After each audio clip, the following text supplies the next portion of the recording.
እግዚአብሔር አምላክ በሚወደው ልጅ የተሰበሰባችሁ የክርስቶስ ቤተሰቦች የቅድስት ድንግል ማርያም ወዳጆች የተከበራችሁ አእይንተ እግዚአብሔር ካህናት የተከበራችሁ ምእመናን አባቶች እናቶች ወንድሞችና እህቶች እግዚአብሔር አምላክ የሚወዳችሁ ሕፃናት ጭምር ሰላም እግዚአብሔር ከሁላችን ጋር ይሁን።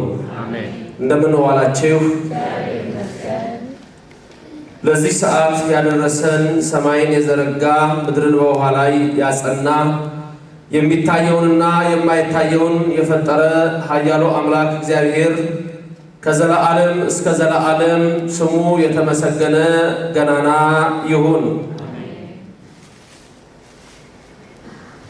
ልቧ ያዘነባት ሴት በሴሎ ይህ የምንማርበት የትምህርታችን ርዕስ ነው። እነሆ እግዚአብሔር እስከ መጨረሻው ሰዓት ድረስ በረድኤት ከኛ ጋር ሆኖ የምንሰማውን ቃል ሁሉ በልባችን ይጻፍልን፣ በአእምሯችንም ይቅረጽልን። ለኔም ለምናገረው እግዚአብሔር አምላክ ማስተዋልና ምስጢሩን እንዲያድለኝ አንደበቴንም እንዲያከናውን የአምላክ ቅዱስ ፈቃድ እንዲሆን በጸሎታችሁ አስቡኝ። ይህ ቃል የሚሰማችሁ ሁሉ ሐሳብ ሕሊናችሁ በሰማያት ይኖር። ያላችሁበትን ስፍራ እወቁት። የጽድቅን ቃል ደስ በሚያሰኙ ጆሮዎች አድምጡ። አንድም እንኳ በዚህ ቅጽር የራሱን ወሬ የሚያወራ ሰው ከቶ አይሰማ። ምድርን ባያት ጊዜ እንድትንቀጠቀጥ ለሚያደርጋት ደሴቶችንም ለሚያቀልጠው ኃያልና ብርቱ አምላክ ከዚህ ሰዓት ጀምራችሁ ሁላችሁም ልቡናችሁን ለሰራዊት ጌታ ለእግዚአብሔር አስማርኩ። ልቧ ያዘነባት ሴት በሴሎ። ሴሎ አገር ነው። የእግዚአብሔር ታቦት መገኛ ሴሎ ነው።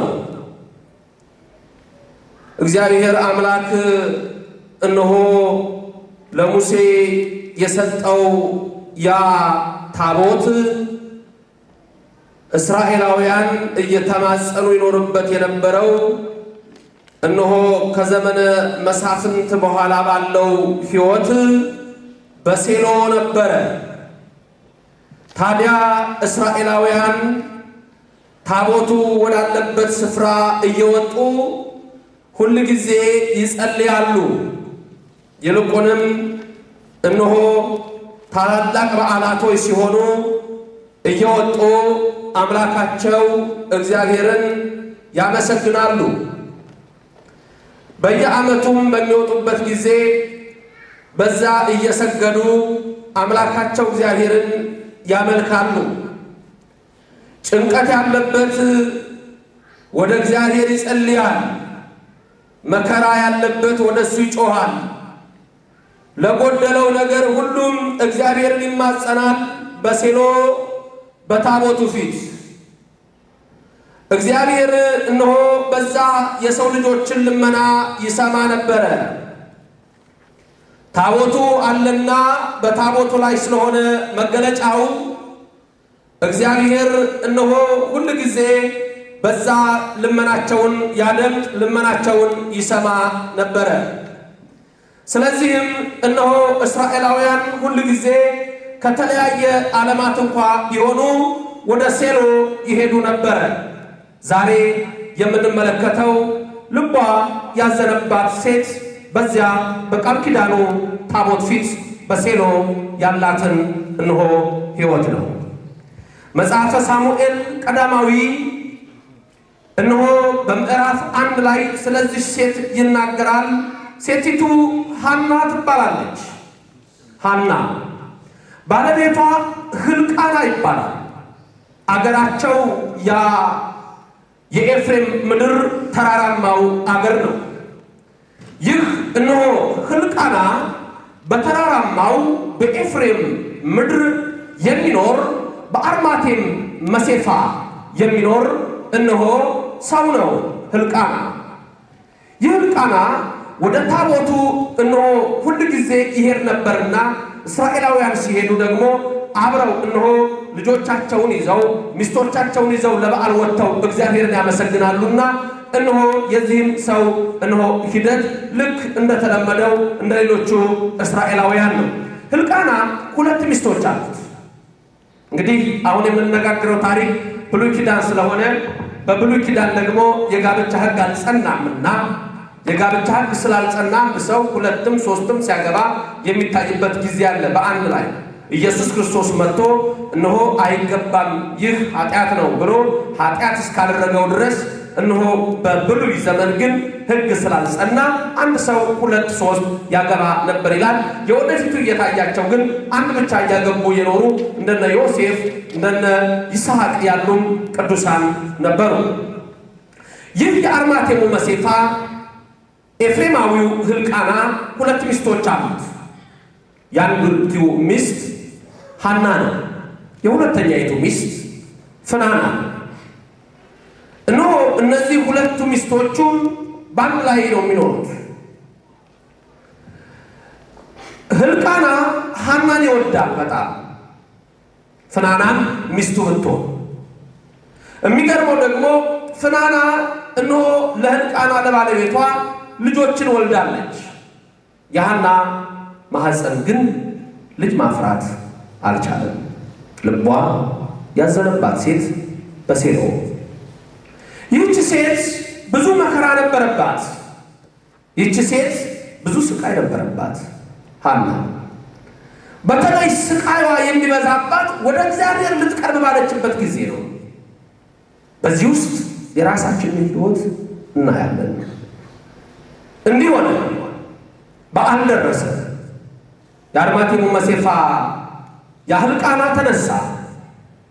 ወደ በዓል ሲወጣ የሚሰጣቸው በረከት አለና እነሆ ያንን ሲሰጥ ለሐና ሁለት እጥፍ አርጎ ይሰጣታል፣ ቅር እንዳይላት።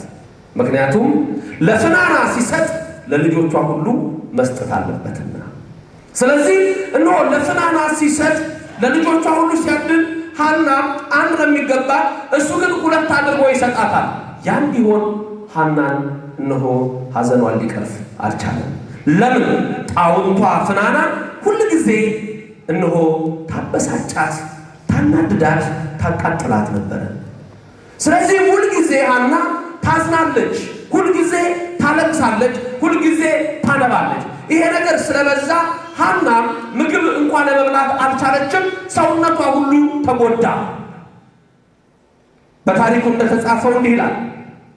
ገጽ 219 መጽሐፈ ሳሙኤል ቀዳማዊ ምዕራፍ 1 ከቁጥር 1 በተራራማው በኤፍሬም አገር ከአርማቴም መሴፋ የሆነ ስሙ ሕልቃና የተባለ ኤፍሬማዊ ሰው ነበረ።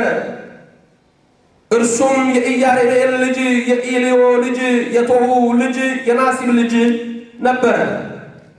ሁለት ሚስቶች ነበሩት። የአንዲቱ ስም ሐና፣ የሁለተኛይቱ ስም ፍናና ነበረ። ለፍናናም ልጆች ነበሯት፣ ለሐና ግን ልጅ አልነበራትም። ያም ሰው በሴሎ ይሰግድ ዘንድ ለሰራዊት ጌታም ለእግዚአብሔር ይሰዋ ዘንድ ከከተማው በየዓመቱ ይወጣ ነበር። የእግዚአብሔርም ካህናት ሁለቱ የኤሊ ልጆች አፍኒንና ፊንሐስ በዚያ ነበሩ። ሕልቃና የሚሰዋበት ቀን በደረሰ ጊዜም ለሚስቱ ለፍናና ለወንዶችና ለሴቶች ልጆቿ ሁሉ እድል ፈንታቸውን ሰጣቸው። ሐናንም ይወድ ነበርና ለሐና ሁለት እጥፍ እድል ፈንታ ሰጣት። እግዚአብሔር ግን ማኅፀኗን ዘግቶ ነበር። እግዚአብሔርም ማኅፀኗን ዘግቶ ነበርና ጣውንቷ ታስቆጣት ታበሳጫትም ነበር። በየዓመቱም እንዲህ ባደረገ ጊዜ እርሷም ወደ እግዚአብሔር በምትወጣበት ጊዜ ታበሳጫት ነበር። ሐናም ታለቅስ ነበር፣ አንዳችም አትቀምስም ነበር። ባሏም ሕልቃና ሐና ሆይ ለምን ታለቅሻለሽ? ለምንስ አትቀምሽም? ለምንስ ልብሽ ያዝንብሻል? እኔስ ከ10 ልጆች አልሻልሽምን አላት ይላል። የሐና ሐዘን ግን በሕልቃና እነሆ መልካም ምክር የሚጽናና ብቻ አልነበረም። ምክንያቱም ሐና ይሄ ነገር ሁሉ ጊዜ ነው የሚያጋጥማት። በተለይ ዓመት በዓል ሲሆን ሕልቃና መስዋዕት ሲባል አሁን እዛ ጋር ግር እንዳይላችሁ ሕልቃና ካህን ነው። በዚህ በመጽሐፉ ላይ አታገኙትም። ይሄ መስዋዕቱን ይሰዋና ከመስዋዕቱ ይሰጣል። ከመስዋዕቱ ሲሰጥ በሚታደርበት ጊዜ ለልጆቹ ሁሉ ሲሰጥ ሐና በዛን ጊዜ ልቧ ያዝናል። አጠገቧ ያለችው እነሆ ፍናና ልጆች ስላሏት እሷ ቁጭ ብላ በሚያድር ሰዓት እሷ ልጆች ስለሌላት ታዝናለች። አግብታን ያለችው ሐናን የሚያሳዝናት ብዙ ነገር አለ ወገኖቼ። በዛን ሰዓት የሆነውን የሰው ልጆች ኑሮ ስንመለከት ለመካኖች እጅግ ከባድ ነበር። ብዙ ተጽዕኖ በሐና ላይ ነበረባት። አንደኛ የሐና እነሆ ትልቁ ችግር በብሉይ ኪዳን እነሆ መካንነት እንደ ኃጢአት ይታይ ነበር። መካንነት እንደ ኃጢአት ይታይ ነበር። አንደኛ እሱ ነው። ስለዚህ ሐና ለምታየው ሰው ሁሉ ለማንኛውም ሰው ኃጢአተኛ ተብላ ነው የምትነገረው። ኃጢአተኛ ተብላ። ስለዚህ ሐና ሐዘኗ እጅግ የበዛ ነበር። ሁለተኛ ሐና እነሆ በብሉይ ዘመን አንድ የሚያስፈራት ነገር ሌላ ነገር አለ። በሰው ዘንድ ኃጢአተኛ መባሏ ብቻ አይደለም። መካን ለምጽ ያለው ሰው ኃጢአተኛ ነው የሚባለው። ሁለተኛው ግን የሚያስጨንቃት ምንድነው? ባሏ ሕልቃና ሊፈታት ይችላል። አንድ ሴት መካን ከሆነች ይፍታ ይላል ሕጉ ይፈቅዳል። ባሏ ግን ሕልቃና መልካም ሰው ስለነበረ አለ፣ ግን የነገ ሐሳብ አይታወቅም። ሐናን ያስጨንቃታል። ሶስተኛ ባሏ ቢፈታት ሐና ምን እንደምትሆነው ሴቶች በወንድ እጅ ስር የሚኖሩበት ህይወት ነው። ስለዚህ ሐናን ሆነን ስናስበው የሐና መከራዋ እጅግ ብዙ ነው። እጅግ የሚያስጨንቀው ደግሞ ነገር ልንገራችሁ። ሐና መስዋዕት ይዛ ቤተ መቅደስ ማስገባት አትችልም፣ መካን ስለሆነች። እንደ ኃጢአተኛ ስለሚታይ አስቡ። ዛሬ መድኃኒቱ አለከቱ ስትሉ አይሆንም፣ አንቺ መካን ነሽ፣ መክተታቺ። እንደዚህ ነው በብሉይ ዘመን። እያችሁ እጅግ የሚያደማ ሐዘን አለባት ሐና። ለዚህ ነው ልቧ ያዘነባት ሴት በሴሎ። በዛ ላይ የጣዖት ስድብ ሚስት ሁለት ሚስት አግብቷል ሰውዬው። ያቺ ትወልዳለች፣ እጅ አትወልድም። ያውም ወደ እግዚአብሔር የቀረበች ሐና፣ ሕይወቷ ደግሞ ከእግዚአብሔር ጋር የተጠጋ። እንደዛ ሆና ፍናና ትቀልድባታለች። ይልቁንም ወደ እግዚአብሔር ቤት ስትወጣ እነሆ ወደ እግዚአብሔር ቤት ስትወጣ የበለጠ ታበሳጫ ነበር። ስትጸልይ እግዚአብሔር አንቺን አይሰማሽም። የትኛው ጸሎትሽ ነው? እግዚአብሔርማ ቢሰማሽ ኖሮ ልጅ ይሰጥሽ ነበረ። ይሄን አውቃለሁ ለማህፀንሽን የዘጋው የበቅሎ ዘመድ ያደረገች ትላት ነበር። እንደ ደረቅ እንጨት ያደረገች ትላታለች። ተመልከቱ፣ ሐና ተጎዳች። እህል መብላት አልቻለች። በየዕለቱ ታለቅስ ጀመር። ለእግዚአብሔር የቀረበች ሴት እንደዚህ አይነት ፈተና መጥቶባታል። ወደ እግዚአብሔር ስትወጣ፣ በተለይ ደግሞ ወደ መቅደሱ ወደ ታቦቱ ስትሄድ ብዙ ፈተና አለባት። እዚህ ጋር ሰምታችሁታል። የእግዚአብሔር ቃል ቁጥር 6 ላይ እንዲህ ይላል፣ እግዚአብሔር ግን ማኅፀኗን ዘግቶ ነበር። እግዚአብሔርም ማኅፀኗን ዘግቶ ነበርና ጣውንቷ ታስቆጣት ታበሳጫትም ነበር። በየዓመቱም እንዲህ ባደረገ ጊዜ ይላል ሕልቃና ማለት ነው፣ መስዋዕት በሰጠ ጊዜ እርሷም ወደ እግዚአብሔር በምትወጣበት ጊዜ፣ ወደ እግዚአብሔር የምትወጣበት የሚለው ወደ ሴሎ ነው። ሴሎ ትንሽ ከፍ ያለ ስፍራ ስለሆነ ታቦቱ ያለ ወደ እግዚአብሔር መውጣት ይባላል። ቤተ መቅደስ መውጣት ይባላል። ቤተ መቅደስ ልውጣ ማለት ቤተ መቅደስ ሄጄ ቤተ ክርስቲያን ሄጄ ልጸልይ ማለት ነው። በእግዚአብሔር ፊት መታየት ነው። በእግዚአብሔር ፊት መቆም ነው። አስቡት፣ ሐና ልትጸልይ ወደ መቅደሱ ስትሄድ ያቺ ጣውንቷ እየተከተለች። ይሄን በድራማ ብናየው ምን አይነት ሴት ትሆን ነበር ፍናና? ምን ይሆን የምትናገረው ፍናና? ብዙ አልዘረዘረልንም። እዚህ ጋር የተቀመጠው ነገር ደረቅ እንጨት፣ የበቅሎ ዘመድ። እግዚአብሔር ልመናሽን አይሰማ፣ ማኅፀንሽን የዘጋሽ ደረቅ ነሽ ነው። ከዚህ በላይ ምን አለ?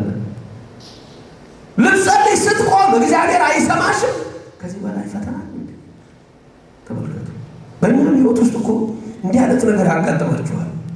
ወደ እግዚአብሔር ስትጠጉ፣ ወደ እግዚአብሔር ስትቀርቡ፣ ልትጸልዩ ስትጠጉ፣ ልትዘምሩ ስትጠጉ፣ ልታስቀድሱ ስትጠጉ፣ ልትጸልዩ ስትቆሙ ፈተና ሰይጣን ያመጣል እኮ። አባ እንጦንስ የመጀመሪያው መነኩሴ ነው።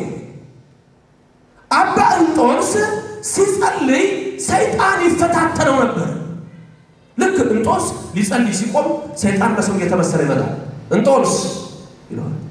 አይ እንጦንስ ወደዚህ ወደ ገዳም የመጣኸው አዳም ከወጣበት ገነት እገባ ብለህ ነው አይደል? አይ እንጦንስ ይለዋል።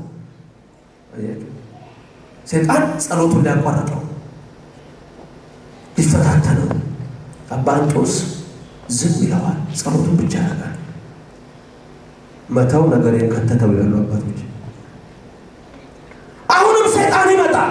እንጦንስ አሁንስ አሸነፍከኝ ይለዋል። በፊት የመጣበትን ቀየረ። አሁንስ ጸሎትህ አቃጠለኝ፣ አሸነፍከኝ። እንዴት አድርጌ እንጦንስ እንዴት አድርጌ? እኔ አንድ እናንተ ብዙ፣ እኔ ግዙፍ እናንተ ረቂቃ፣ እኔ ደካማ እናንተ ኃያላን፣ እንዴት አድርጌ አሸንፋችኋለሁ? በትህትናው ይዋጋዋል። በመጨረሻ እንጦንስ ተጋድሎውን ፈጽሞ የአጋንንትን ኃይል መጥቶ ነፍሱን መላእክት ይዘዋት ወደ ሰማይ ሲያሳርጓት ያኔ ሰይጣናት አጋንንት ተንቀጠቀጡ ይላል። እንጦኒሞ ይከነ እንጦኒሞ ይከነ እንጦኒሞ ይከነ አሸነፍከናል። እወ ሞይክክሙ በኃይለ እግዚአብሔር፣ በኃይለ እግዚአብሔር በእግዚአብሔር ኃይል ድል መታኋችሁ አለ። አጋንንት በኃይለ እግዚአብሔር ድል የተመቱ ይሁኑ። ክብር ምስጋና ለመድኃኔዓለም ይሁን እንጂ ሰይጣን ይፈታተነናል በሁሉ ነገር ላይ። መንፈሳዊ ዘፋኝ ብትሆኑ አይፈታተናችሁ። ዘፋኝ ብትሆኑ ይፈታተናችሁ። ማቅለጥ ነው በቃ። ሄዱ ናይት ክለብ ያለ መነቃነቅ ነው፣ እዛ መወዛወዝ ነው። የአጋንንት ማህበርተኞች አሉ፣ ከአጋንንት ጋር ጽዋ የሚጠጡ አሉ አለ። ተመልከቱ። በዓለምም ሌባ ብትሆን አራዳ ተብለህ የምትደነቀው ጸጉር እዚህ ጋር ምልጥ አድርገህ እዚህ ጋር መልጠህ እዚህ ጋር ጅንስን ተልትለህ ሱሪህን ጥለህ ቂጥን ጥለህ ብትሄድ ይሄ አራዳው ነው የምትባለው። በቃ አራዳው የጨሰ ነው እሱ። ሰዎች ሊተዋወቁ ይፈልጋል። በዓለም እይታ በዓለም እይታ በዓለም እይታ በዓለም እይታ አራዳው ከሴቶች ጋር የሚወጣው የሚወርደው ነው። ወይም ደግሞ ያቺ ናት፣ እሷ ነች አራዳ፣ እሷ ነች በቃ ለዓለም። ዓለማችን የሚያደንቀው እኮ የሆሊውድን ፊልም አክትረሶች እና አክተሮች ነው እኮ። ዓለም ይሄ ነው። ልዩነት አለ። ወደ እግዚአብሔር ስትመጣ ግን ውጊያ አለ። ልትድን ነው፣ ልትወጣ እኮ ነው፣ ልታወጥ ነው። ከሰይጣን ወጥመድ እየመጣ እኮ ነው። ስትጸልይ እየወጣ ነው፣ ስትጸልይ እየወጣች ነው። ያኔ ሰይጣን ይበሳጫል፣ የተለያየ ፈተና ያመጣል። የኛማ ወይ ደግሞ አንቺ ቤተክርስቲያን ልትጀመርሽ መቼ ልጀመርሽው ደግሞ አንቺ? እስቲ እናንተ ሄዱና ለምኑ። እናንተ የምትለምኑት ይበቃናል። ኢትዮጵያ ቅድስት ሀገር ትላላችሁ። ኢትዮጵያ ይኸው እየተጸለየ ይኸው ሁሉ ጸሎት፣ ለምን ረሃብ ውስጥ እንወድቃለን? ሐና ናት ኢትዮጵያ።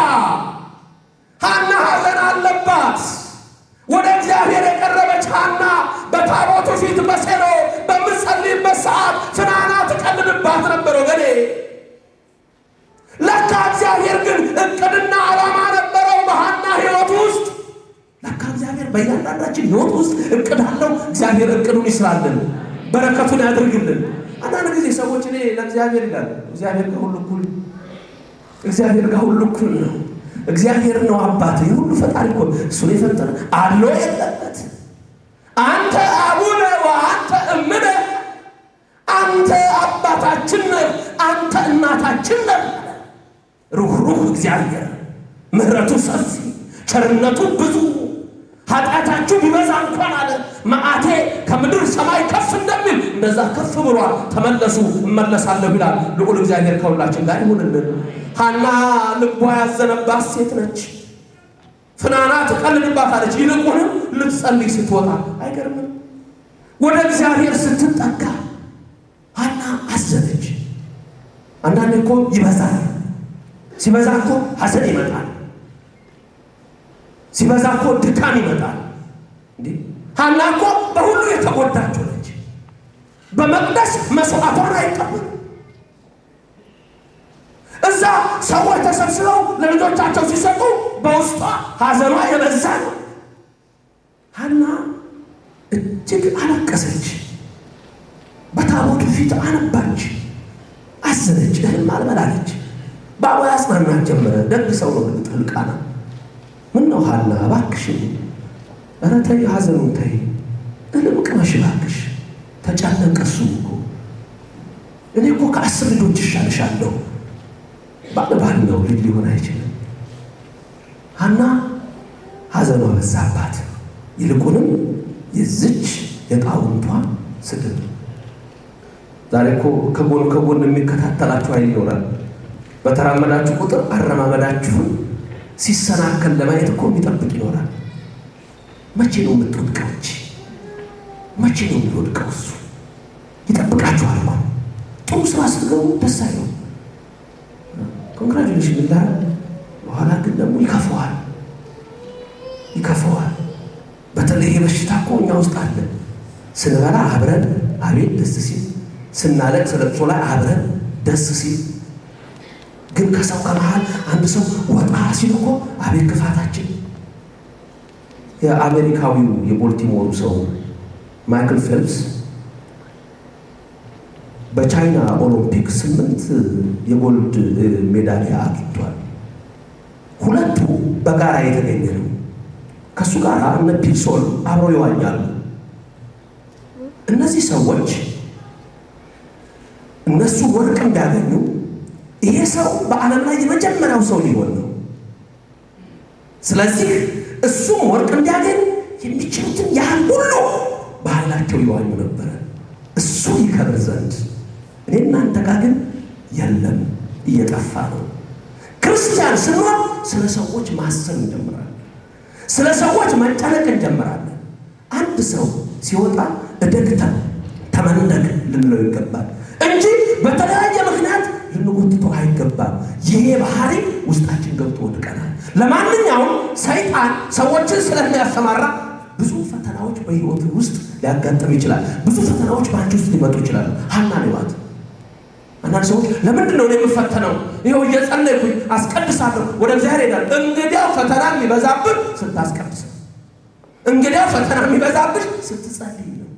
እዛማ ዓለም እያለሽ ለምን ፈተና ይበዛብሻል? በዓለም ወድቆ እንዲቀር የሚፈልግ ኃይል ስላለ።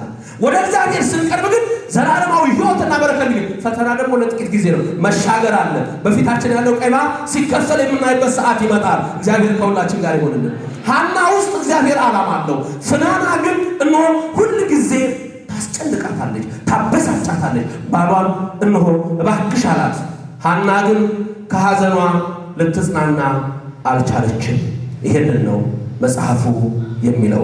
ከዛ በኋላ ሐና ተነሳችና እነሱ ቁጭ ብለው እሷም ስታሾፍባት ስትቀልድባት በውስጧ ሐዘን ሲሰማ እንደገና ተነሳችና ቀስ ብላ ወደ መቅደሱ ሄደች። ወደ ሴሉ ወደ ድንኳኑ ወደ እግዚአብሔር ድንኳን ሄደች። ከዛ በኋላ ከእግዚአብሔር ጋር ተነጋገረች። ጸሎት ማለት ከእግዚአብሔር ጋር መነጋገር ነው። ሐና ቆማ ስትናገር ከእግዚአብሔር ጋር የልቧን እየተናገረች ስለነበር፣ ይልቁንም ዛሬ ደግሞ እጅግ አዝና ስለነበር ከንፈሯ ይነቃነቃል። ከአፏ የሚወጣው ግን አይሰማም። ካህኑ ኤሊ ቁጭ ብሏል። ሊቀ ካህናቱ ኤሊ ይባላል። ሁለቱም ካህናት ስርዓት የሚያገለግሉት ፊናስና አፍኒ ይባላሉ። እነሱ አሉ። ካህኑ ግን በመቅደሱ በድንኳኑ በር ላይ ቁጭ ብሏል። ካህኑ ቁጭ ያለበት ምክንያት ብዙ ነው። አንዱ ግን የሚገርማችሁ መካኖች መስዋዕት እንዳይሰጡ ይከለክላል። ሌላው ይባ ሞዓባዊ ወአሞናዊ ነው። አሕዛብ መቅደሱን እንዳያረክሱት ነው። አሕዛብ ወደ መቅደስ መግባት አይችሉም። ዛሬ እሷን አንድ ጥምቀት የሌለው ሰው ወደ መቅደስ መግባት አይችልም። ወይም በሌላ የኃጢአት ስራ ላይ የሚሰማራ ሰው መቅደስ ውስጥ ሊገባም አይችልም። ንስሐ ቀኖና በሰው ልጆች ሕይወት ውስጥ አለና ካህኑ ቁጭ ብሏል። ዝም ብላ አልፋ ሄደች ወደ መቅደሱ ወደ ታቦቱ ፊት። ከዛ እንባዋ ይፈስ ጀመር። ያቺ ልቧ ያዘነባት ሴት በታቦቱ ፊት ሴሎ ስትናገር ወደ ውስጧ ስለነበረ ውስጧ እንባዋ ይፈሳል። ኤሊ ያያታል። እሷ ጸልያለች። እሷ የምትለው አምላኬ ስድቤን ውሰድ፣ ደስ አሰኘኝ። ከአንተ በስተቀር መድኃኒት የለኝም። ከአንተ በስተቀር የምለምነው ሌላ ኃይል የለኝም። አምላኬ ስማኝ፣ ሰምተኝ ወንድ ልጅ ከሰጠኸኝ ይሄ ስዕለቴ ነው። ያንን ልጅ ወደ አንተ አመጣዋለሁ፣ ለእኔ ይሁን አልልም። ልጅ ስጠኝ፣ ሰጪ አንተ ነህ፣ እሱም አንተን ያገለግላል። ይሄ ነው ስለቴ አለች። እንባ እየፈሰሰ ወደ ውስጧ ነው የምትናገረው። ካህኑ አያት፣ አሰበ። እቺ ሴት ሰክራ በታቦት ፊት እንዴት ሆናለች እንዴ ያለ። ተመልከቱ፣ ሐናን ለካ የሚረዳት የለም። አንዳንዴ እንዲህ ያጋጥማል። ማንም አይረዳም፣ ወንድምህም አይረዳም ችግርህን፣ እህትሽም አትረዳሽ፣ ወንድምሽም አይረዳ፣ ባልሽም ሚስትህም አትረዳ፣ እናት አባትህም። ካህኑም ኃጢአቴን ይፈታኛል ብለህ ስትሄድ ካህኑም አይረዳም ችግርህን። አንዳንድ ጊዜ ለካ እንዲህ ነው እንዴ ወገኖች። አንቺ ሴት አላት። ዞር አለች ያለቀሰች። ምን ነው እባክሽ፣ ወይንሽንም ካንቺ አርቂ፣ ስካርሽንም ካንቺ ውሰጂ አላት። እንዲህ ይላል መጽሐፈ ሳሙኤል ቀዳማዊ ምዕራፍ 1 ቁጥር 9። በሴሎ ከበሉና ከጠጡ በኋላ ሐና ተነሳች። ካህኑም ኤሊ በእግዚአብሔር መቅደስ መቃን አጠገብ በመንበሩ ላይ ተቀምጦ ነበር። እርሷም በልቧ ትመረር ነበር። በእግዚአብሔር ፊት ጸለየች፣ ጽኑ ለቅሶም አለቀሰች። እርሷም አቤቱ የሰራዊት ጌታ ሆይ የባሪያህን መዋረድ ተመልክተህ ብታስበኝ እኔንም ባትረሳ ለባሪያም ወንድ ልጅ ብትሰጥ እድሜውን ሁሉ ለእግዚአብሔር እሰጠዋለሁ፣ ምላጭም በራሱ ላይ አይደርስም ብላ ስለትን ተሳለች። ጸሎቷንም በእግዚአብሔር ፊት ባበዛች ጊዜ ኤሊ አፏን ይመለከት ነበር። ሐናም በልቧ ትናገር ነበር፣ ድምጿም ሳይሰማ ከንፈሯን ታንቀሳቀስ ነበር። ኤሊም እንደሰከረች ቆጠራት። ወልከቱ አንዳንዴ እንደ እብድ የምንታይበት ጊዜ ሊመጣ ይችላል። ሰዎች ለእግዚአብሔር በሚያደርጉት ነገር ትዝ ይላችኋል። ሐዋርያት መንፈስ ቅዱስ አድሮባቸው ስለ እግዚአብሔር ምስጋና ሲሰጡ በሐዋርያት ሥራ ምዕራፍ 2 ቁጥር 15 ላይ እነዚህ ጉሽ ጠጥተዋል፣ ሰክረዋል አሏቸው ይላል። ለእግዚአብሔር በምትሰሩበት ጊዜ ብዙ አይነት ነገሮች ይመጣሉ። ይልቁንም ደግሞ እቺ ልቧ ያዘነባት ሴት በሴሎ ከእግዚአብሔር ጋር ስትነጋገር ካህኑ ራሱ እንደሰከረች ቆጠራት። አንቺ ሴት ወይን ጠጅሽን አርቂ አላት። ሴቲቱም እንዲህ አለች። ኤሊም ስካርሽ እስከ መቼ ነው? የወይን ጠጅሽን ካንቺ አርቂው አላት። ሐናም ጌታዬ ሆይ አይደለም፣ እኔስ ልቧ ያዘነባት ሴት ነኝ። ጠጅና ሌላ የሚያሰክር ነገር አልጠጣሁም። ነገር ግን በእግዚአብሔር ፊት ነፍሴን አፈሳለሁ። ሐዘኔና ጭንቀቴ ስለበዛ እስካሁን ድረስ ተናግሬያለሁና ባሪያህን እንደ ምናምንቴ ሴት አትቁጠረኝ ብላ መለሰችለት።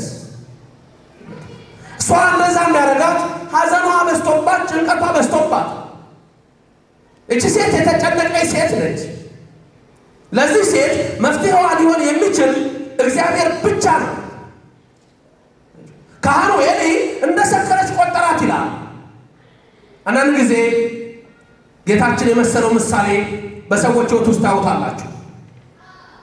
በሉቃስ ወንጌል ምዕራፍ 18 ቁጥር 9 ላይ በራሳቸው ጽድቅ ጻድቅ ነን ብለው ለሚታመኑ ሌሎቹም ግን ለሚንቁ ጌታ ይህን ምሳሌ ነገራቸው ይላል። ሁለት ሰዎች ሊጸልዩ ወደ መቅደስ ወጡ። አንዱ ፈሪሳዊ፣ ሌላው ቀራጭ ነው። ቀራጭ ገንዘብ እየሰበሰበ በአብዛኛው ይሰርቃል የሚባል ሰው። ያ ፈሪሳዊው ደግሞ ሁልጊዜ እኔ ለእግዚአብሔር አገልጋይ ነኝ የሚል ነው። ሁለቱም ሊጸልዩ ወጡ። ሁለቱም ጸሎት ጀመሩ። ፈሪሳዊው ወደ ላይ ቀና ብሎ እያየ እግዚአብሔርን አመሰገነ። ጸሎቱ ግን ልክ አልነበረ። እንዲህ ይላል፣ እንደዚህ ቀራጭ ስላላደረከኝ አመሰግናለሁ። እንደዚህ ኃጢአተኛ ስላላደረከኝ አመሰግናለሁ።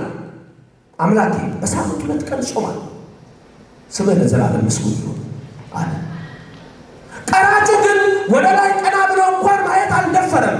አንገቱን አቀርቅሮ ደረቱን እየደቃ እኔ ኃጢአተኛ ነኝ፣ አቤቱ ማረኝ አለ። እኔ በደለኛ ነኝ፣ አቤቱ ይቅር በለኝ አለ።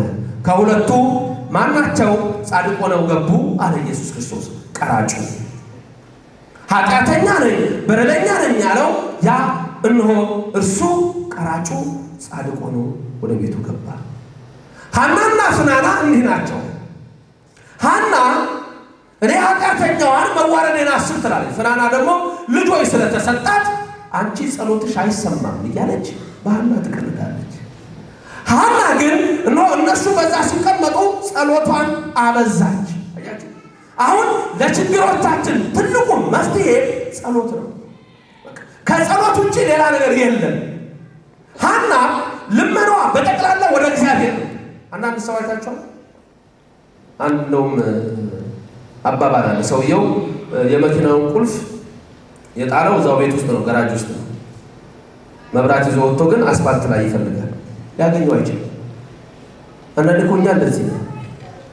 ይሄ ጥሩ ምሳሌ ነው። ችግራችን መፍትሄው እግዚአብሔር ነው። እኛ ግን የተለያየ ነገር ነው የምናየው። ተመልከቱ፣ ወደ ተለያየ ነገር እናያለን። ሐና ይሄ ሁሉ ጭንቀት ይሄ ሁሉ መከራ ሲመጣባት አሁንም በማፊን የቆመችው በእግዚአብሔር ፊት። የት ነው የምትጸልየው? በታቦቱ ፊት። ስለዚህ ሐና ልመናዋን አበዛች፣ ጸሎቷን አበዛች። ሉቃስ 18 ላይ ሳይታክቱ እንዲጸልዩ አስተማራቸው። አንድ ሴት በየዕለቱ ከባላጋራዬ ፍረድልኝ ከባላጋራዬ ፍረድልኝ ትላለች።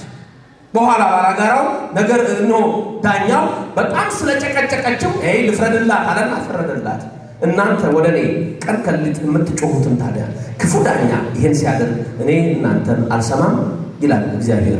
እሰማለሁ ይላል። ይስማን መድኃኔዓለም። ስለዚህ ሐና ጸሎቷን አበዛች ይላል። ጸሎቷን አብስታ ትጸልይ ጀመር።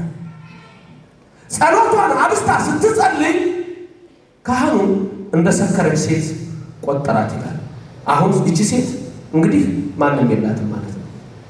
አልሰከርኩም፣ እኔ ሐዘንና ጭንቀት የበዛብኝ ልቧ ያዘነባት ሴት ነኝ አለችው ይላል። ስለዚህ እግዚአብሔር ብቻ ነው ከሐና ጋር አሁን ያለው። ሐና ይሄንን አውቃለች። ወደ ሌላም አልሄደችም፣ ወደ እሱ ብቻ ነው። የሰዎቹ አለመረዳት ችግር የለም። እሷ ግን አሁን እግዚአብሔር ነገሮችን ሁሉ እንደሚለውጥ ታሪክ እንደሚቀይር ያመነች ሴት ነች። እግዚአብሔር ደግሞ ያደርጋል። ክብር ምስጋና ይገባው። አቤቱ ፊትህን እሻለሁ ልቤ አንተን አለ፣ ፊትህን ከኔ አትሰውር ይላል ቅዱስ ዳዊት ሲጸልይ በመዝሙር 26 ቁጥር 9 ላይ አቤቱ ፊትህን እሻለሁ ልቤ አንተን አለ፣ ፊትህን ከኔ አትሰውር። ተቆጥተህ ከባሪያ ፈቀቅ አትበል። ረዳቱ ነኝ አትጣለኝም፣ የመድኃኒቴ አምላክ ሆይ አትተወኝ። አባትና እናቴ ትተውኛልና እግዚአብሔር ግን ተቀበለኝ። አቤቱ መንገድህን አስተምረኝ፣ ስለ ጠላቶቼም በቀና መንገድ ምራኝ። ቅዱስ ዳዊት በሕይወቱ ውስጥ ብዙ አይነት ጠላቶች ስለሚነሱበት ሁልጊዜ ይለምን የነበረው እግዚአብሔርን ነው። ሳኦል ትዝ ይላችኋል። ሳሙኤልም አልመጣ አለ፣ እንግዲህ ጨነቀኝ አለና ወዴት ነው ሄደው? መናፍስት ጠሪ ወደ ሆነች ሴት ሄደ። ያቺ መናፍስት ጠሪ ሳሙኤልን እንድታመጣለት ወደ እግዚአብሔር መነጋገር አይሻልም ነቢዩን ለማግኘት? ሳኦል ግን ወዴት ሄደ? ያ ታላቅ ሰው ሳኦል ወደ መናፍስት ጠሪ ጠንቋይ ቤት ገባ። ዳዊት ግን ምንም አይነት መከራና ጭንቀት ሲመጣበት ፊትህን እሻለሁ፣ በቃ እግዚአብሔር ፊቱን ሲመልስ ብርሃን ይሆናል፣ ብርሃኑን ያብራልን መድኃኔዓለም። ስለዚህ ወደ አንተ ብቻ ነው ያለው ዳዊት። እናትና አባቴ ትተውኛል፣ አንተ ግን ትቀበለኛለህ። ሐና ሁሉም ትቷታል፣ ካህኑ ሳይቀር እነሆ እንደ ሰካራም አይቷታል። እሷ ግን አሁንም ንግግሯ ከእግዚአብሔር ጋር ነው። ፊትህን እሻለሁ ልቤ አንተን አለ፣ አንተም ከኔ ፊትህን አትሰውር። አቤቱ ስማኝ፣ ተቆጥተህ ከባሪያ ፈቀቅ አትበል እያለች ይቺ ሴት እነሆ እግዚአብሔርን ትማጸናለች። ሐና በእግዚአብሔር ፊት ስታለቅስ ትልቁ ነገሯ ምንድን ነው? ጸሎቷን እንድትጸልይ አልሆነም። አሁን ብቻዋን የወጣችበት ምክንያት አያችሁ? አብረው በሚጸልዩበት ጊዜ ታሾፍባታለች። ምን አይነት ሴት ነች ፍናን? አንዳንድ ሰዎች አይታችሁ ዝም ብለው ሰው የሚከታተሉ ጸሎታቸው የማይጸልዩ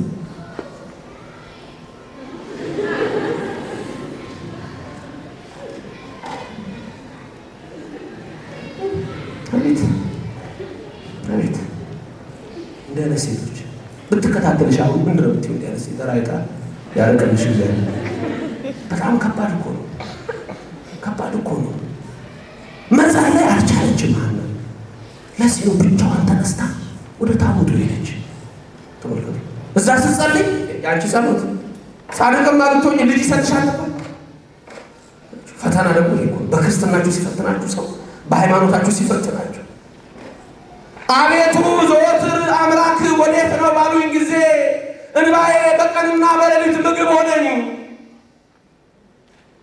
አቤቱ አምላኩ ወዴት ነው ይሉኛል።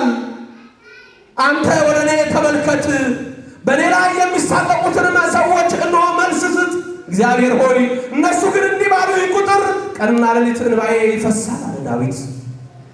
ሐናች ናት።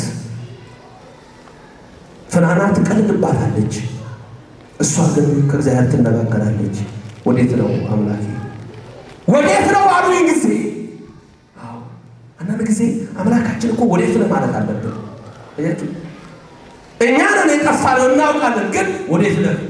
አንዳንድ ጊዜ እግዚአብሔር ወዴት ነህ? በቃ ሰዎች እየቀለዱብኝ ነው፣ የት ነህ አምላኬ ማለት ይኖርባቸዋል።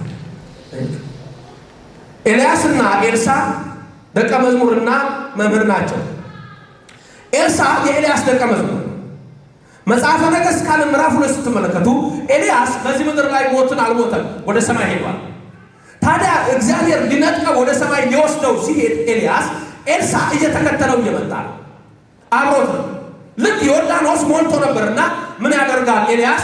መጎናጸፊያውን ያወልቅና የለበሰውን ዮርዳኖስ ሞልቶ ነበር፣ ይመታዋል ባህሩ። ወዲያ ባህሩ ወዲና ወዲህ ቀጥ ይላል። አቤት እግዚአብሔር ስራው ግሩም ነው፣ ክብር ምስጋና ይግባው።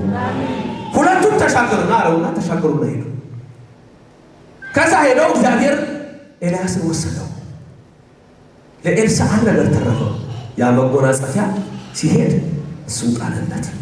ያንን ለበሰና ኤልሳ ተመለሰ።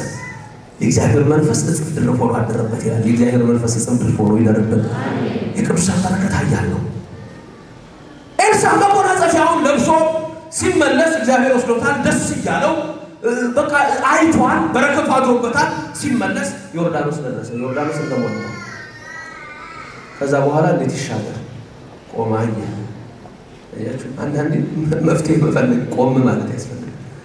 መጎናጸፊያውን አመጣለ። የኤልያስ አምላክ ወዴት ነህ አለና ባህሩን መታው፣ ተከፈለለት ይላል። የቅዱሳን አምላክ ከሁላችን ጋር ይሁንልን። እግዚአብሔር ድንቅ ስራ ይሰራል። ወዴት ነህ ልንለው ያስፈልጋል። አምላክ ወዴት ነው ሲሉኝ፣ ወዴት ነው ሲሉኝ በቀንና በሌሊት እነሆ እንባዬ ምግብ ሆነኝ። የት ነህ አምላኬ ተገለጽልኝ ነው። ይታወቃል ኃጢአት የሚበዛ አንተ በሁሉ አለ፣ ግን ስራህን ስራልኝ ነው። መዝሙር 41 ቁጥር 3 ላይ ዳዊት ይሄንን ነበር የተናገረው። አምላክ ወዴት ነው? አንዳንዴም ቀለኞቹ ናቸው። ጻድቅ ከሆነ ዳዊት አይ የታለ አምላኩ ያድነው። ኢየሱስ ክርስቶስን ትዝ ይላችኋል። መስቀል ላይ ሆኖ እግዚአብሔር ነኝ አላለም እንዴ? የእግዚአብሔር ልጅ ነኝ አላለም እንዴ? እስቲ እግዚአብሔር ልጅ ከሆነ እግዚአብሔር ሲያድነው እንዴ? አሁን አይላችሁ፣ ሰይጣን ሁል ጊዜ የእግዚአብሔርን ስራ በእናንተ ላይ ነው የሚፈታተነው። አሁን የእግዚአብሔርን ስራ በሐና ህይወት ውስጥ ነው የሚፈታተነው ሰይጣን። ግን ያደረው ሰይጣን በራሱ አይደለም የመጣው፣ በፍናና ነው ያደረው። ስለዚህ ሐና ሁልጊዜ እንዳትጸልይ ሊያደርጋት ነው። በቃ ይሄ ነው ትልቁ ነገር። ሐና እንዳትጸልይ፣ የእግዚአብሔር እቅድ በሐና እንዳይፈጸም ሰይጣን ሊያቋርጣት ነው። አያችሁ፣ ስትጸልዩ ስታስቀድሱ የሆነ ሰው ይፈልግና ሰይጣን አንድ ነገር ያመጣባችሁ። አንተ የሚፈልገው ምን ነው? እንዳትመጣ ብቻ። በቃ የተለያየ ፈተና ያቆምባችኋል። ሰይጣን እኮ ከባድ ነው። በሰማይ እኮ ከመላእክት ጋር ቆመ ይላል። ከመላእክት ጋር ቆመ። ከየት መጣ ነው? ምድርን ዞርኩና አየሁ አንተን የሚያመልክህ አጣሁ ነው። ምን ነው አንተ ኢዮብን አላየኸውም እንዴ? ስለዚህ ከእግዚአብሔር ለማስቀር ኢዮብን ከእግዚአብሔር ሊያሸሸው ነበር። ብዙ መከራ፣ ብዙ ፈተና ያመጣበት፣ ብዙ ስቃይ ያመጣበት እና በሕይወታችሁ መከራ፣ ችግር፣ ስቃይ ሲመጣ ወደሱ የበለጠ መቅረብ ነው እንጂ ማቋረጥ አይደለም። ጊዜ ሰይጣን ደግ እያስመሰለ ይስባቸዋል። ደግ እያስመሰለ ትልቁ የሚፈልገው ሰይጣን ብቻ ከዚህ ጋር ከዚህ ከተቀመጥክበት ወንበር ተነሳ፣ በቃ ምንም ይፍጠር የፈለገውን ነገር ፈጥሮ አንተን አስነስቶ ይወስዳል። ወይ የሆነ ሰበብ ያሳይሃል፣ ወይ እንደ ኤሊ በካህኑ ይመጣብሃል፣ ወይ በእኛ ይመጣብሃል፣ ወይ በአገልጋዩ ይመጣብሃል፣ ወይ በሌላ ይመጣብሃል። አንድ ነገር ብቻ ነው የሚፈልገው እሱ ድራማ እየሰራ አንተ ከእግዚአብሔር መቅደስ እንድትሸሽ ከቃሉ እንድትርቅ ማድረግ ብቻ ነው። ሐና ግን አብዝታ ጸለየች። አብዝታ ስትጸልይ ካህኑ እነሆ እንደ ሰካራም አያት። እሷ ግን ምን አለች? ወይን ጠጅም አልጠጣሁም ጌታዬ ሆይ አልሰከርኩም፣ እኔ ልቧ ያዘነባት ሴት ነኝ፣ ብዙ ሐዘንና ጭንቀት አለብኝ አለች። የዛን ጊዜ ካህኑ ተመለሰ። ደነገጠ። ልቤን በእግዚአብሔር ፊት የማፈስነኝ አለችው። እንባዬን ብቻ አይደለም ልቤን ነው የማፈሰው አለች። ልቤን በፊት አፈሳለሁ አለች። ልቧ የተመረረባት ሴት ይላል። ምሬቷ እሷ ሰዎችን በመተቸት አይደለም፣ ምሬቷ በቅናት አይደለም። ልብ በሉ፣ በቅናት አይደለም። በእሷ ላይ የሚመጣው ስድብ፣ ውርጅብኝ እግዚአብሔር ሆይ ወዴት ነህ? እኔን ምስኪኗን ተመልከተ። ሐና ነዋ ምንም አይነት መከራ ሲመጣ አበሳጨቻት ሲል እሷ መልሳ አበሳጨቻት የሚል ነው። እሷ መልሳ አበሳጨቻት የሚል ነው። ፍናና ስታበሳጫት እሷ መልሳ አላበሳጫችም። ይህች ሴት የእግዚአብሔር ሴት መሆኗን ነው የምትመለከቱት። ሕይወቷ ከእግዚአብሔር ጋር የተገናኘ ነው። እጅግ ተቸግሬያለሁና ወደ ልመናዬ አድምጥ የምትል ሴት ነች። እጅግ ተጨንቄያለሁና ወደ ልመናዬ ተመልከት የምትል ሴት ነች። እግዚአብሔርን ይመለከታል፣ እንደ ዳዊት መልስ ይሰጣል። መዝሙር 141 ቁጥር 6 ላይ ይሄንን ነው የሚነግረን። እጅግ ተቸግሬያለሁና ወደ ልመናዬ አድምጥ። የኢየሱስ ክርስቶስ አመጣጥ ወደዚህ ምድር የተቸገሩትን ነፃ ለማውጣት ነው። ሉቃስ ወንጌል 4 ስትመለከቱ 19 ላይ የእግዚአብሔር መንፈስ በእኔ ላይ ነው፣ ለድሆች ወንጌል እሰብክ ዘንድ፣ የተጠቁትን ነፃ አወጣ ዘንድ፣ እውራንን አበራ ዘንድ፣ ለምጻምን አነጻ ዘንድ እኔ እነሆ ወደዚህ መጥቻለሁ ያለው ኢየሱስ ክርስቶስ ወደ ሁላችንም ይምጣልን። የተጨነቁትን የተጠቁትን ነፃ አወጣ ዘንድ ያለ እንደ ሐና ያሉትን ነፃ አወጣ ዘንድ የተጨነቁትን። ያቺ ሴት አሁን የተጨነቀች ነበረች። ገንዘቧን ጨርሳ ባሰባት 12 ዓመት ደም ሲፈስ ትዳሯ ተፈታ፣ ገንዘቧን ጨረሰች። ምስኪን ሴት ምንም የላትም። የኢየሱስ ክርስቶስ አመጣጥ ግን የተጨነቁትን ነፃ ለማውጣት የተጠቁትን ነፃ ለማውጣት ነውና የልብሱን ጫፍ ስትነካ ደሟ ቀጥ አለ፣ ተፈወሰች ይላል ማርቆስ 5:25። ዛሬም እኛ ከነዚህ ሴቶች የባዘ ጭንቀት በሕይወታችን ሊገጥመን አይችልም፣ ግን ጭንቀት ይገጥመናል። ምንም ሁልጊዜ ፈተና ሊያጋጥመን ይችላል። በዚህ ሁሉ ጊዜ ውስጥ ግን መፍትሄው ወደ እግዚአብሔር መጸለይ ነው። ልባችን የሚያዝንበት ጊዜ ይመጣል። የኔና የናንተ ሐዘን ደግሞ ሊለይ ይችላል። የሐና ያ ነው፣ የሐና ሐዘኗ ያ ነው። የኔና የናንተ ደግሞ ሌላ ሊሆን ይችላል። እግዚአብሔር ግን ሁሉንም ይሰማል፣ ሁሉንም ያደርጋል። ስለዚህ ኤሊ ምን አለ? እንግዲያው ልጄ ሆይ በሰላም ወደ ቤትሽ ግቢ፣ ሁሪ በሰላም ወአምላክ እስራኤል ያህሉ ምስሌኪ፣ የእስራኤል አምላክ ካንቺ ጋር ይሁን። ልብሽ አዝኗል፣ እሱ ካንቺ ጋር ሲሆን ሐዘንሽ ይወገዳል። እግዚአብሔር ካንቺ ጋር ይሁን። ወያሃብኪ ስእለተ ልብኪ፣ የልብሽን ስለት ይስማሽ። ልጅ ስጠኝ ብለዋለች። ካህን ነውና አወቀ። አሁን ተገለጠለት። አያችሁ፣ እኔ ልቦ ያዘነብኝ ሴት ነኝ ስትለው እግዚአብሔር መጣና አነጋገረው። የልብሽን ልመና ይስጥሽ፣ እሱ ይፈጽምልሽ። ዘሰአልኪ ባህሌሁ፣ በሱ ዘንድ የለመንሽው ሁሉ ይስማሽ። አንቺ ሴት ሁሪ በሰላም ሂጂ፣ በሰላም ግቢ አላት። ከዛ በኋላ ምን ይላል? ሐና ከዛች ደቂቃ ጀምሮ ፊቷ እነሆ በራ፣ ሐዘንን ፈጽማ አቆመች። እግዚአብሔር ልጅ እንደሚሰጣት አወቀች። ለመነች፣ ሰጠች፣ አለቀ። ሸክሟን አራግፋለች። ከዛ በኋላ የማ ጉዳይ ነው?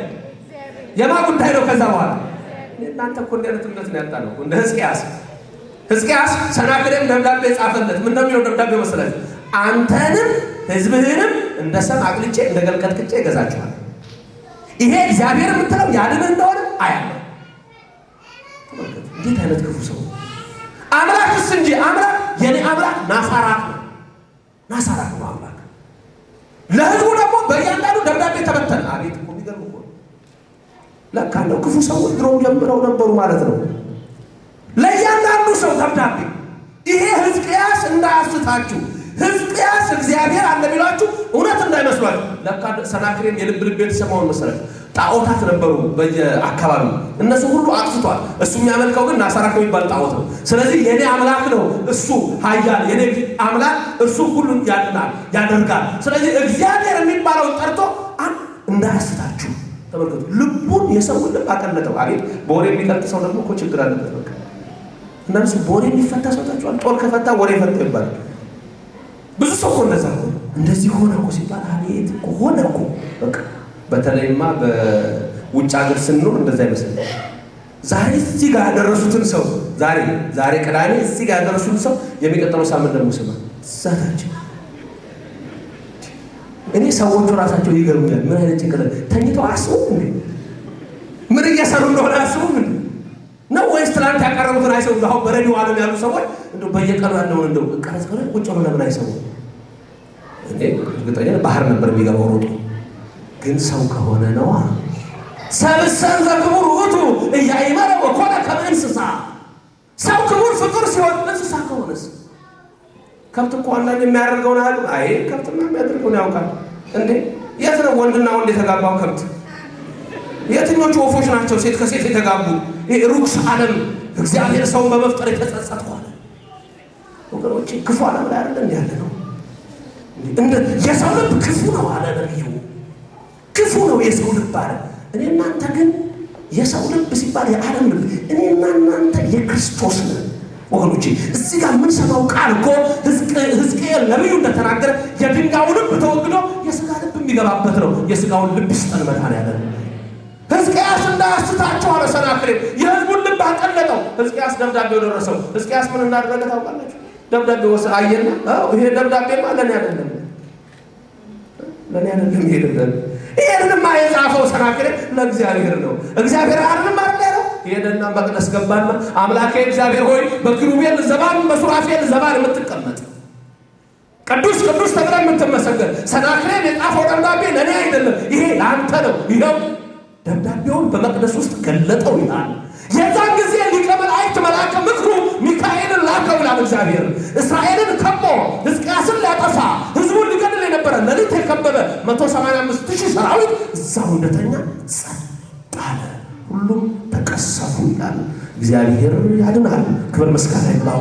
እኔና እናንተ ዛሬ ይህን ችግራችንን ለእሱ መንገድ ነው እኮ የሚያቀናን ነገር ሲመጣ በሕይወታችን ውስጥ እንደ ልክ ነው። ልባችን ያዝናል። እኔ ልቧ ያዘነባት ሴት ነኝ አለች።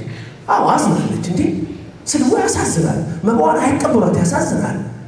ልጅ የላት ፍናና ከልጆቿ ጋር ስትጫወት አንድ ቤት ውስጥ እኮ ነች። ቤትሽ ብትቀመጭ እኮ ችግር የለም እንዴ። አንድ ቤት ውስጥ አሁን ልቧ አዝኖባታል። ሴቲቱ በጣም አዝናለች። ስለዚህ በተለይ በእግዚአብሔር በአምላኳ መታ ትፈታተራታለች። ያንቺ ጸሎት ስትጸልይ ባዘነባት ሴት ነኝ ግን ለእግዚአብሔር ሰጠች። ሁሪ በሰላም ወአምላከ እስራኤል ያህሉ ምስሌኪ። የእስራኤል አምላክ ካንቺ ጋር ይሁን፣ ከሁላችን ይሁን። የለመንሽው ሁሉ ይስማሽ፣ የለመንሽው ሁሉ ይስማሽ። በልብሽ ያሰብሽው ሁሉ ይፈጸምልሻል። ደስ አላት። ከዛ በኋላ ሐና አላዘነችም ይላል። ልጅ ወልዳለች አሁን ግን ልመናዋን ስላስታወቀች አላዘነችም። ዮሐንስ ወንጌላዊ ምን አለ? በእሱ ዘንድ አንድ ድፍረት አለ። አንደኛ ዮሐንስ 5:13 በእሱ ዘንድ አንድ ድፍረት ነው ያለን አለ። የምንለምነውን ሁሉ እንዲሰማ እናውቃለን፣ ከለመንም በኋላ እንደሚያደርግልን እናውቃለን አለ። ያደርግልን እግዚአብሔር። ይሄ እምነት ነው ዛሬ በእያንዳንዳችን ውስጥ ሊገባ የሚያስፈልገው። ዝም ብሎ ብቻ ብልጭ ባለ ቁጥር እየደረግጥ ውይ ስማ አቤት በቃ እንዲህ ሊሆን ነው። እነሱ ሰዎች ያላችኋል ዝም ብሎ የሚደረግጡ በቃ እንዲህ ሊሆን ነው። ተከበብን እኮ በቃ እኔ አንድ ሰው አውቃለሁ ሁሉ ጊዜ የሚደረግጡ ወይኔ ነው የሚለው በቃ የሆነ ነገር ሲሰራ አገልጋይ ነው እኮ ደግሞ ስሙን አልነግራችሁም። አገልጋይ ነው ወይኔ ይገርማል። ዘንድ በእናት ወይኔ ታረጋላ እንጂ አንዳንድ ሰው እንደዚህ ነው። በቃ ይደነግጣል በተፈጥሮ ነው። ግን እግዚአብሔርን የያዘ ሰው እኮ ለሁሉም ነገር እኮ አስተዋይ ነው። እስኪያስ ይሄ ማለት አይደለም። ያው እግዚአብሔር ይሄ አንተ ነው። እምነት ነው። ሁሉ ይበሳላል። እግዚአብሔር ያለው ስለዚህ እግዚአብሔር ካንቺ ጋር ይሁን አምላክ እስራኤል ሲላት ደስ አላት። ደስ ይበለን። የልባችን ይፈጽምልን። አንዳች ነገር አትጨነቁ፣ ልመናችሁን አስታውቁ እንጂ አለ ቅዱስ ጴጥሮስ። አንዳች ነገር አትጨነቁ። ሐዘን አለ፣ አዎ መከራ ይመጣል። ሰው ነና ነፍሴ ተከዘች አዘነች አለ ኢየሱስ ክርስቶስ። ሰው ሆነና አይ አምላካችን ድካማችንን ያውቃል። እኔ ድካማችን የሚያውቅ ሊቀ ካህናት አለን እኮ ነው ያለው ቅዱስ ጳውሎስ። ኤሊ እኮ ድካሟን በዛን ጊዜ አላወቀላትም። ስትነግረው ነው ኢየሱስ ክርስቶስ ሳንነግረው ድካማችን የሚያውቅ ሕመማችን የቀመሰ ሊቀ ካህናት አለን ያውቃል። ሐና ደስ አላት፣ ሰጠች፣ ወደ ቤት ገባች፣ እንጀራ በላች፣ ውሃም ጠጣች፣ አለቀች። በእግዚአብሔር መናለች። ያቺ ልቧ ያዘነባት ሴት አዎ አምላክ እስራኤል ካንቺ ጋር ይሁን ስትባል ለካ መፍትሄው ይሄ ነበር። ለካ እግዚአብሔር ከኛ ጋር ሲሆን ነው መፍትሄው።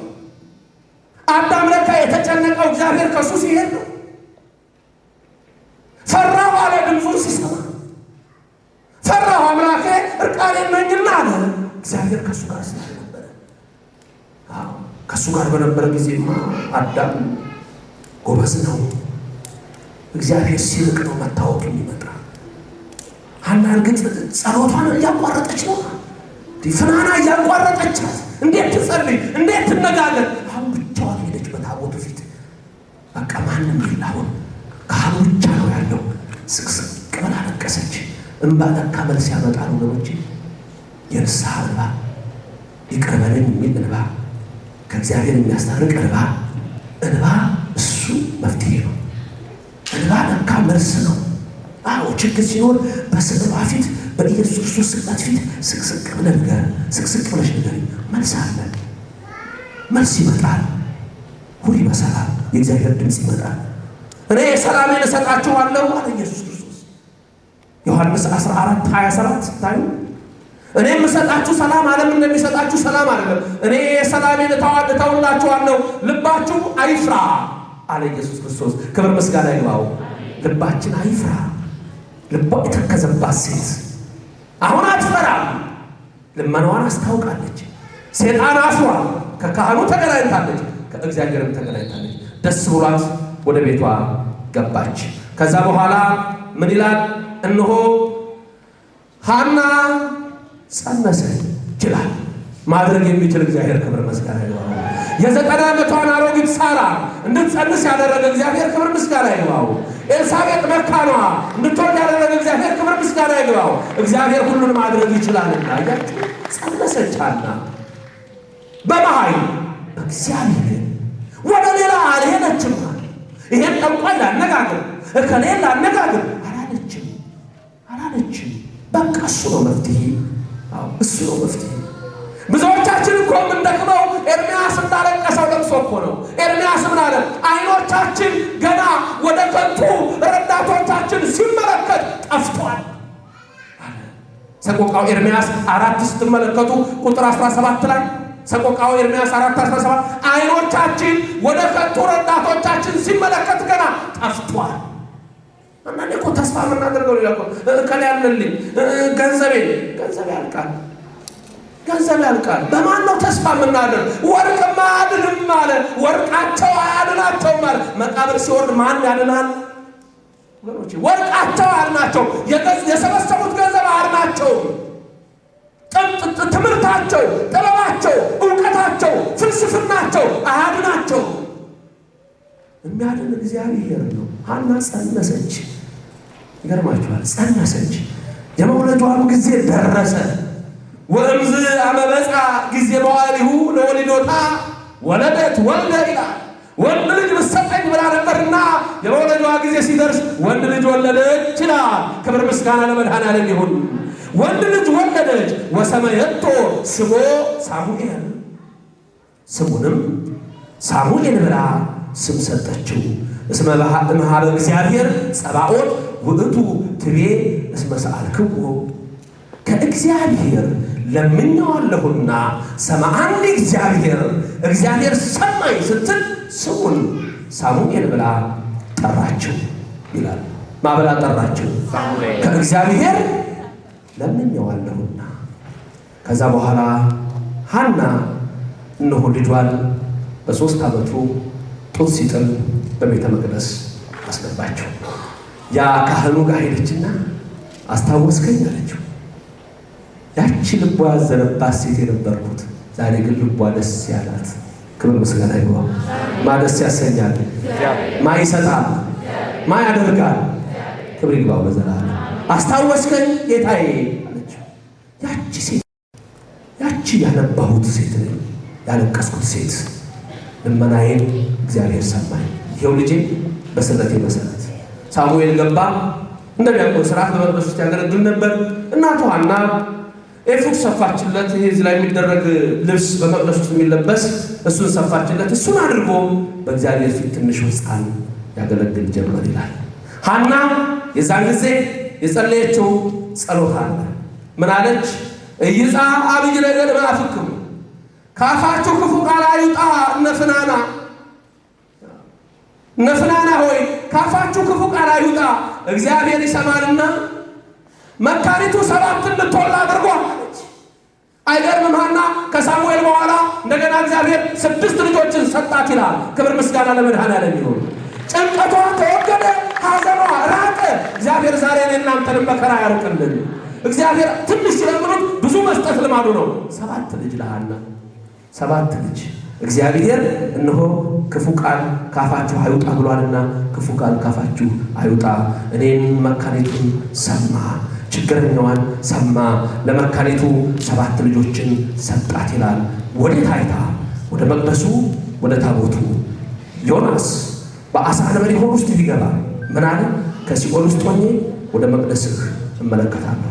ትንቢተ ዮናስ 2:5 ከመቅደሱ ሆኜ እነሆ ከመቃብር ከሲኦል ሆኜ ወደ መቅደስህ እመለከታለሁ አለ። ዛሬም እኔ እናንተ እነሆ ልባችን ሲያዝን፣ ትካዜ ሲከበን፣ ጭንቀት ሲከበን ወደ መቅደሱ ከተመለከትን እግዚአብሔር ከኛ ጋር ይሆናል፣ መልሱንም ይሰጠናል። አዎ ካፋችሁ ክፉ ቃል አይውጣ ነፍናና እግዚአብሔር መልስ ይሰጣልና እኔም መካኒቷን 7 እንድወልድ አደረገኝ አለች። ስሙንም ሳሙኤል ብላ ጠራችው። ሰማዓኒ እግዚአብሔር ሰማኝ ስትል እግዚአብሔር ሁላችንን ይስማ። አሜን።